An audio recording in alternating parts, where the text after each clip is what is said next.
Hola, ¿cómo están? Soy Pablo, un gusto conocerlos. Tengo 39 años, soy un argentino, nacido y criado en Buenos Aires. Vivo en Berlín desde 2020. Fui a una escuela primaria con doble jornada, donde aprendí muy buen inglés, por suerte. Fui a un colegio público y no fui a la universidad.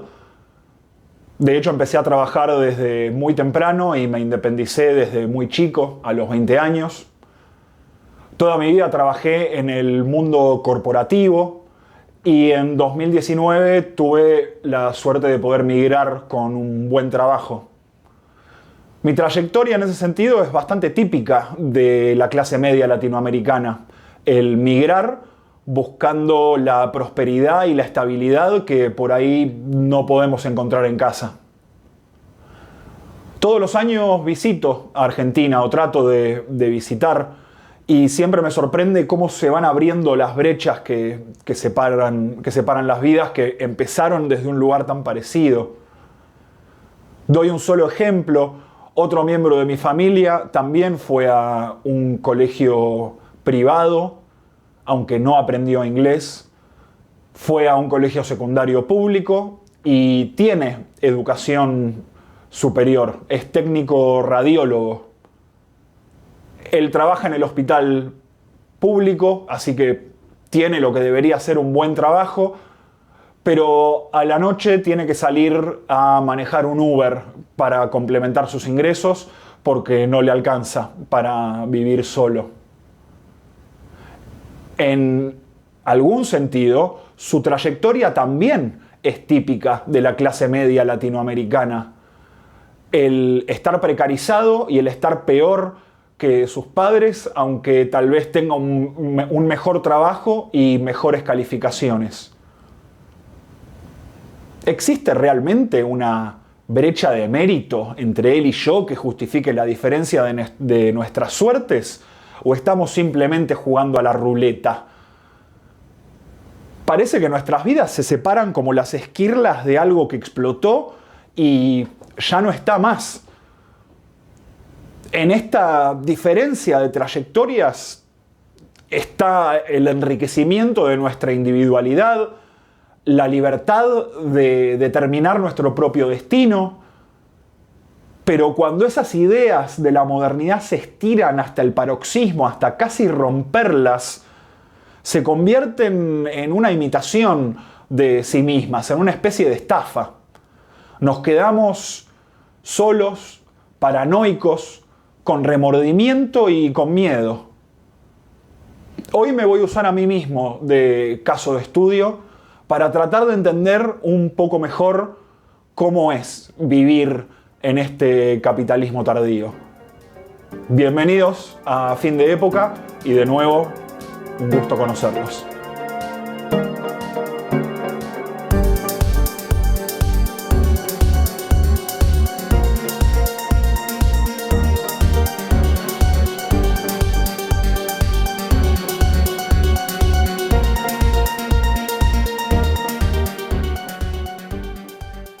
En una librería de Buenos Aires me crucé con dos títulos que no podía dejar pasar: La época de las pasiones tristes y El nuevo régimen de las desigualdades solitarias. Los escribió el sociólogo francés François Dubé. Los dos títulos ya dicen muchísimo, así que voy a empezar citando un pasaje clave y yendo desde ahí. Cito: Los grupos afectados por las desigualdades se han multiplicado. Se los define por su habilidad profesional, claro, pero también por estatus de empleo, edad, generación, sexo, sexualidades, orígenes, pertenencias religiosas, territorios e incluso discapacidades. Por otro lado, los criterios y los bienes a partir de los cuales se perciben las desigualdades se multiplican aún más.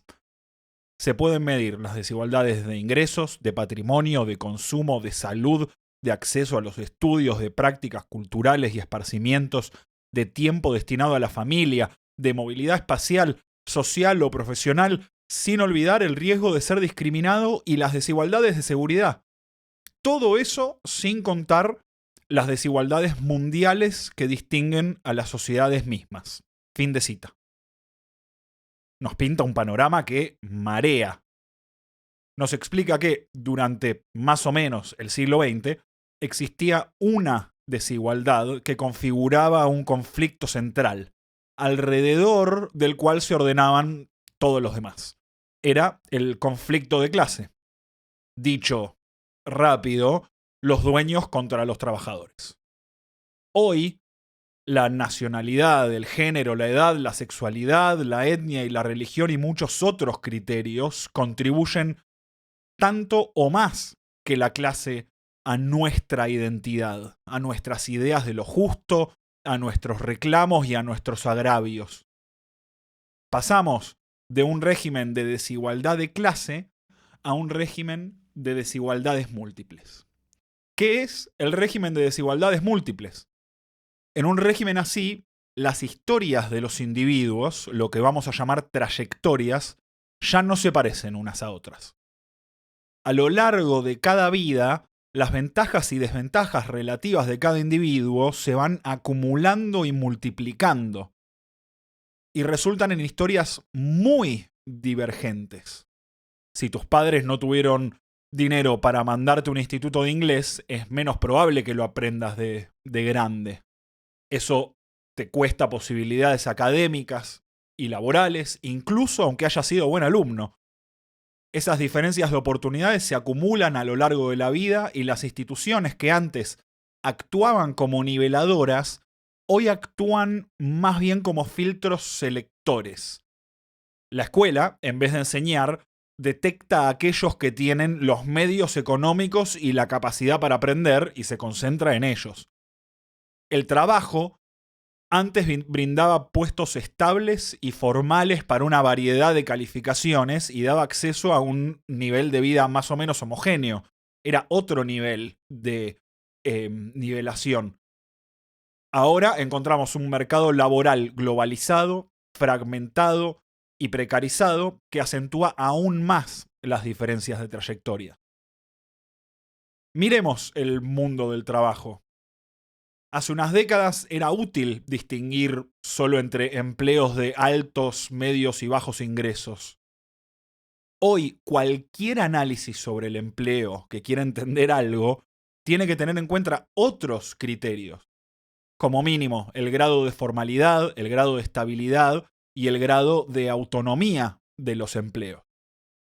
¿Qué quiero decir con esto? Existen trabajos de ingresos altos, informales y que también son inestables. Por ejemplo, ser un consultor de software que cobra en cripto y no declara sus impuestos. O ser un narcotraficante. Por otro lado, también existen trabajos de ingresos bajos, formales y con alta estabilidad. Cajero de supermercado o profesor de escuela pública en un barrio pobre. Si piensan la combinatoria de esas cosas, donde antes teníamos 2 tipos de empleo o 3, hoy tenemos 16 o 32. De base, está todo tan fragmentado que incluso dentro de una misma empresa, una misma función la puede ejercer gente en modos de contratación radicalmente diferentes. Por ejemplo, en una empresa de software pueden tener programadores en planta permanente, otros programadores en estado de semi-informalidad, sea en negro o en pasantía, y otros que hayan entrado como consultores temporarios a un proyecto. Esos generalmente ganan mucha plata. Cada uno de esos 3 tiene muy diferentes niveles de ingresos, de estabilidad y de formalidad. El de planta permanente es muy estable, pero gana menos que el consultor. Y el pasante mira a los 2 con desconfianza y está en una condición precaria al respecto de ambos. El individuo tiene que enfrentar esta fragmentación a lo largo de décadas, navegando un miasma de diferentes condiciones, burocracias, regímenes y desafíos. Pasar de pasantías a empleos precarios, a empleos formales, a cuentapropismo, a emprendedurismo, a desempleo, a tener múltiples empleos en la gig economy, jubilarse tal vez. Además de eso, hay que pensar en las diferencias de edad, de etnia, de género, de estado legal cada una de las cuales viene con su propia dinámica de desigualdades, y esto es solo dentro del mercado laboral. Es una realidad absolutamente esquizofrénica. ¿Qué le pasa al individuo en este contexto? ¿Cómo experimenta esta situación y qué consecuencias trae? Bueno, dije que me iba a usar de caso de estudio, así que eso voy a hacer. Yo soy un hombre latino blanco de ingresos medios en Europa Central. En ese sentido, me siento no solo no discriminado, sino que me siento privilegiado. También soy un inmigrante que depende de una visa de trabajo. No hablo alemán ni creo que vaya a hablar alemán, francamente. No me siento muy integrado y no creo que me vaya a integrar en esta sociedad. Muchas veces siento desdén por parte de los funcionarios y sistemas públicos. Vivo con algún grado de resentimiento el tener que gastar 1.500 euros por año y días de vacaciones si es que quiero ver a mi familia o pasar Navidad con ellos. Pero al mismo tiempo mi economía es mejor que la de mis compatriotas en casa, en promedio, y es mejor que la de muchos inmigrantes acá mismo en Berlín. Así que realmente no es que me puedo quejar. También soy un millennial, tengo 39 años y veo el futuro con mucha preocupación. Pago muchos impuestos para mantener alemanes que no tuvieron hijos, así que no hay gente joven que me vaya a mantener a mí cuando envejezca. Tampoco tengo claro el querer envejecer acá. Me preocupa mucho qué va a pasar cuando yo tenga esa edad, si no me van a cambiar las reglas, si voy a poder jubilarme. Y nadie habla de ese tema y eso me enoja bastante también. Esos son solo 3 ejemplos de lo que Dubet llama diferentes registros de desigualdades. La idea acá es que yo como trabajador y como alguien que tiene ingresos medios me siento igual, si es que no privilegiado, mientras que como inmigrante me siento desigual y como millennial me siento más desigual. Podríamos seguir sumándole, obviamente, capas a esto. Si yo fuera mujer u homosexual, tendría 2 dimensiones más con las que lidiar en esta maraña de desigualdades económicas, sociales y psicológicas. Eso individualiza mi experiencia, la hace única e irrepetible. Mi configuración es como una especie de huella digital. La consecuencia obvia de esto es, creo yo, la soledad. Una segunda consecuencia de esto es la sospecha. Cuanto más se vive como singular la experiencia de las desigualdades, más se establece un juego de comparaciones con quienes tenemos más cerca. Cuando leí eso en el libro, inmediatamente se me ocurrió un ejemplo de Argentina. Ahí acaba de ganar las elecciones Javier Milei, y mucha gente dice que mira a su alrededor en el transporte público por la calle y trata de adivinar si la gente que mira votó a Milei o no. Vivimos al de al lado como una amenaza en potencia. Es culpable hasta que se demuestre lo contrario. Buscamos pistas al respecto de qué tenemos enfrente. ¿Es un antivaxxer? ¿Una feminazi? ¿Un progre? ¿Un hipster? ¿Un incel? ¿Es un parásito que cobra un plan o gana en dólares y evade impuestos? ¿Es un normie boomer que no entiende nada o es un generación Z que vive en otro mundo? Este estilo paranoico no es para nada exclusivo del sur global, como le dicen ahora. Lo veo todos los días en Berlín. Cuando un alemán habla de que hay que volar menos en avión para no contaminar, yo escucho que tengo que ver menos a mi familia. Los alemanes viejos corrigen al carnicero que parece turco cuando conjuga mal los verbos, porque los asusta la muerte de su idioma y su cultura.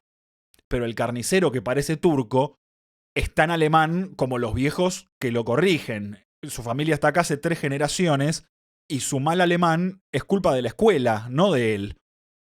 Es más, los impuestos que él paga mantienen al viejo alemán cuyos hijos hablan perfecto el idioma pero no ayudan a sus padres.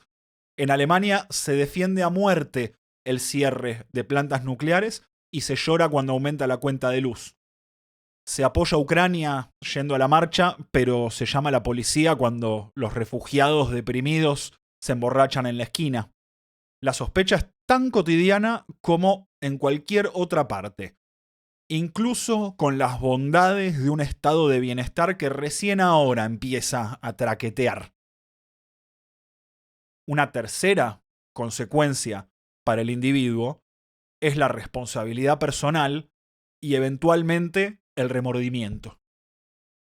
Cuando uno mira su propia situación y la encuentra única e irrepetible, es mucho más fácil adjudicarse responsabilidad por la propia trayectoria. El mal de muchos es consuelo, aunque sea de tontos. Al menos hay otros tontos con los que llorar. Hoy no. Ahí están todas mis decisiones. Fueron distintas a las de todos los demás. Mi camino es mío y lo hice yo solito. Ahora, primero hay que hacerse cargo. Después hablamos de injusticias.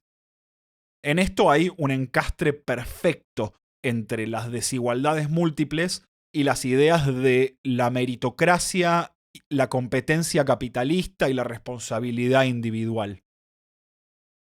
Para ejemplificar esto, Dubé menciona una encuesta muy interesante. Cuando en los años 80 se les preguntaba a operarios de fábrica franceses por qué estaban ahí, la mayoría decía, porque es lo que hacía mi padre.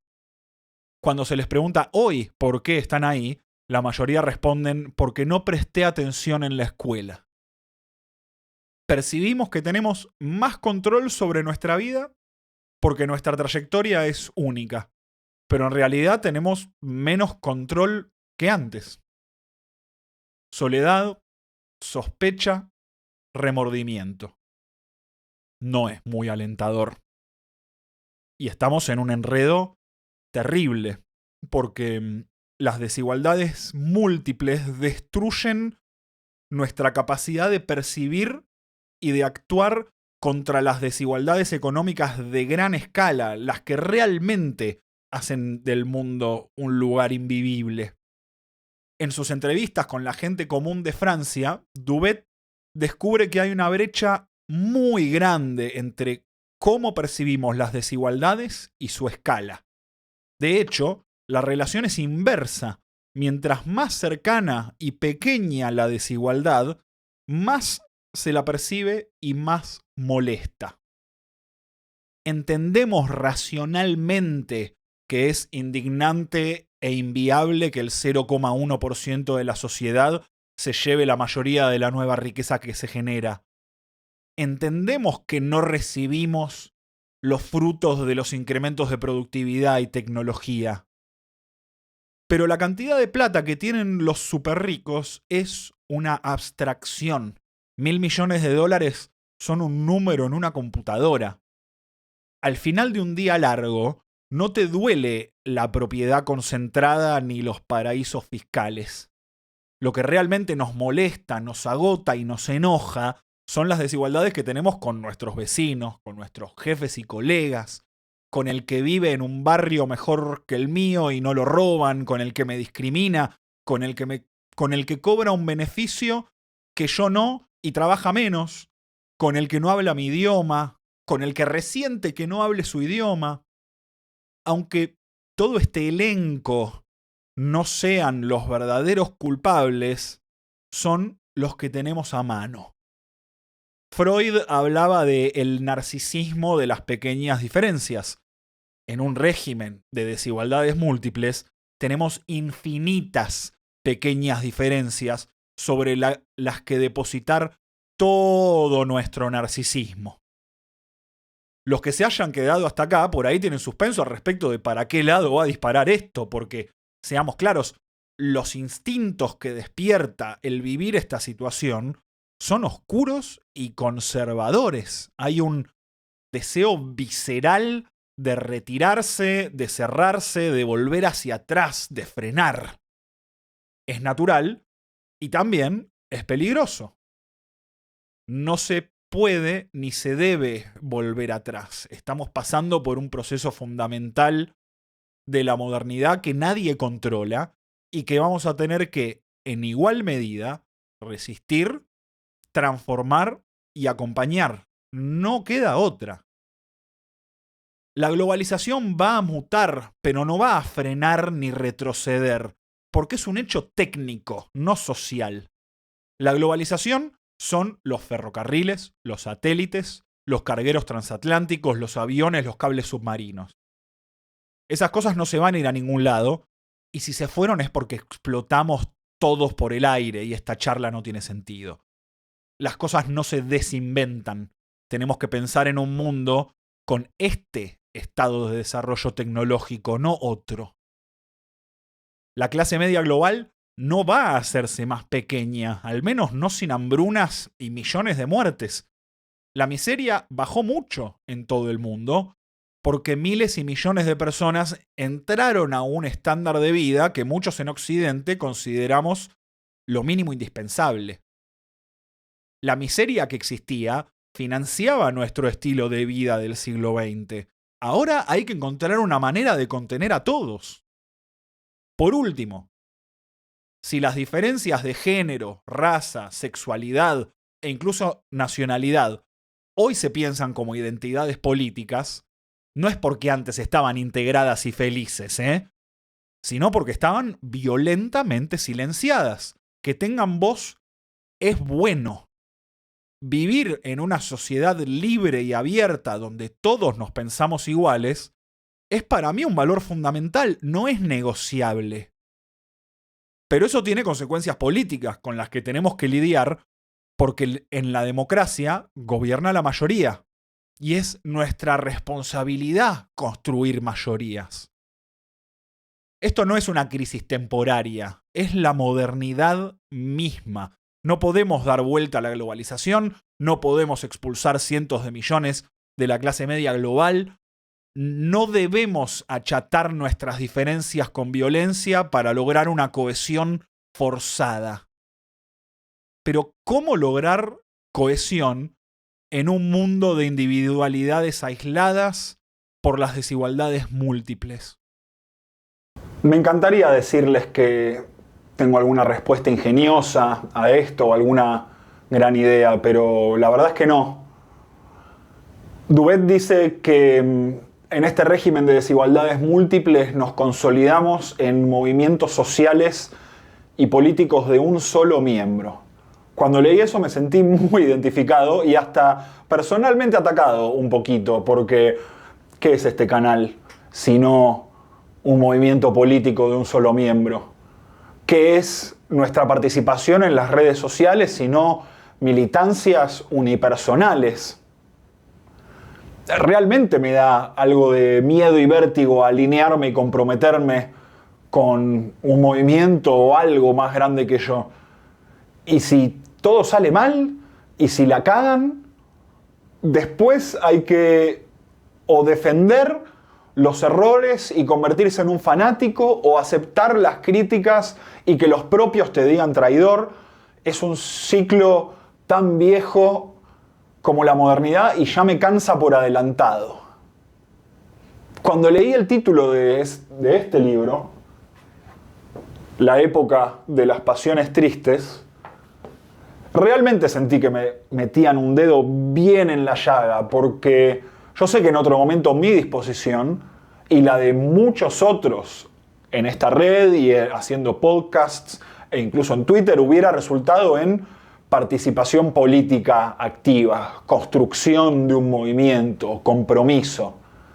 Pero no, en cambio lo que tenemos es esto: separación irónica, distancia crítica, análisis pesimista.